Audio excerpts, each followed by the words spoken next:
So, Jessica, yes. If somebody's going to South by for the first time this year, who should they really look to meet? So people like Sydney Gallup, who is just amazing in every way. People like Fred Wilson or Albert Wenger from USV. People like my colleague Nate Westheimer from New York Tech Meetup. He's awesome, startup founder. Everybody should meet John Maloney from Tumblr. He's just an awesome guy who will be sure to be a good time over drinks. Definitely meet Chad Dickerson from Etsy. He's the CEO. I've heard amazing things. I've never met him myself. The Birchbox founders, Katya and Molly, will be there. Founders of Yipit, Vin and Jim, who are changing daily deals and have a lot more up their sleeves.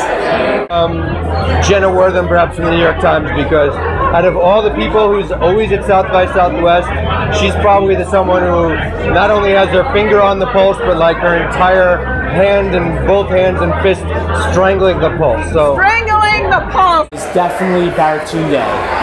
It's really exciting that a comedian, someone who knows how to make people laugh, is going to be keynoting, and yeah, I'm personally excited.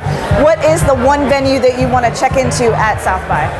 I would say Conduit Corner, which is hosting parties by New York Tech Meetup, Change the Ratio, first ever gay day at South by Southwest. Tell us who you want to meet this year at South by. I want to meet Dan Benjamin. From Who's that? He's from the 5x5 podcast network. Also want to meet Mark Suster. I read his blog all the time. He's got some great knowledge that he shares with the startup community.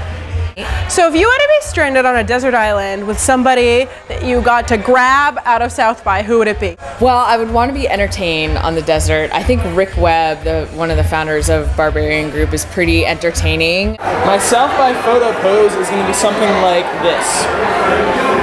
Obviously,